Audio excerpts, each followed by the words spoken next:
Genesis chapter 21. Now the Lord was gracious to Sarah, as he had said, and the Lord did for Sarah what he had promised.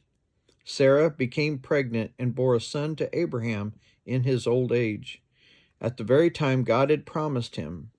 Abraham gave the name Isaac to the son Sarah bore him. When his son Isaac was 8 days old, Abraham circumcised him, as God commanded him. Abraham was 100 years old when his son Isaac was born to him. Sarah said, God has brought me laughter, and everyone who hears about this will laugh with me. And she added, who would have said to Abraham that Sarah would nurse children? Yet I have borne him a son in his old age. The child grew and was weaned, and on the day Isaac was weaned, Abraham held a great feast. But Sarah saw that the son whom Hagar, the Egyptian, had borne to Abraham was mocking. And she said to Abraham, get rid of that slave woman and her son, for that woman's son will never share in the inheritance with my son Isaac. The matter distressed Abraham greatly, because it concerned his son. But God said to him, do not be so distressed about the boy and your slave woman. Listen to whatever Sarah tells you, because it is through Isaac that your offspring will be reckoned.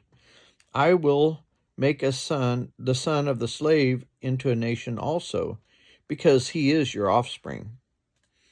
Early the next morning, Abraham took some food and a skin of water and gave them to Hagar. He set them on her shoulders and then set her off with the boy. She went on her way and wandered in the desert of Beersheba. When the water in the skin was gone, she put the boy under one of the bushes. Then she went off and sat down about a bowshot away, for she thought, I cannot watch the boy die. And as she sat there, she began to sob. God heard the boy crying, and the angel of God called to Hagar from heaven and said to her, what is the matter, Hagar? Do not be afraid. God has heard the boy crying as he lies there.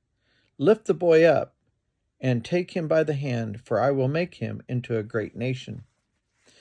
When God opened her eyes, she saw a well of water, and she went and filled the skin with water and gave the boy a drink.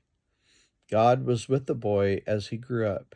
He lived in the desert and became an archer. While he was living in the desert of Paran, his mother got a wife for him from Egypt.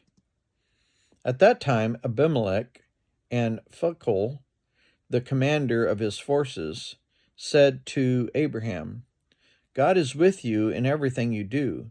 Now swear to me here before God that you will not deal falsely with me or my children or my descendants.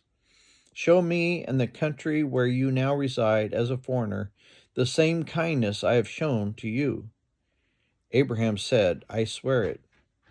Then Abraham complained to Abimelech about a well of water that Abimelech's servants had seized. But Abimelech said, I don't know who has done this.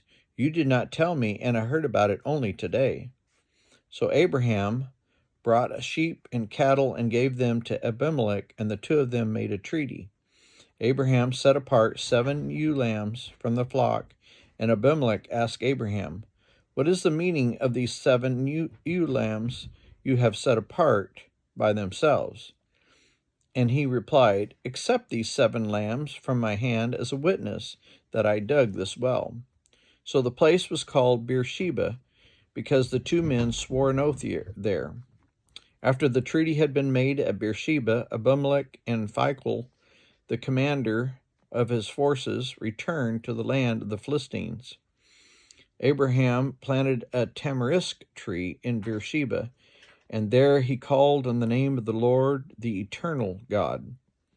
And Abraham stayed in the land of the Philistines for a long time.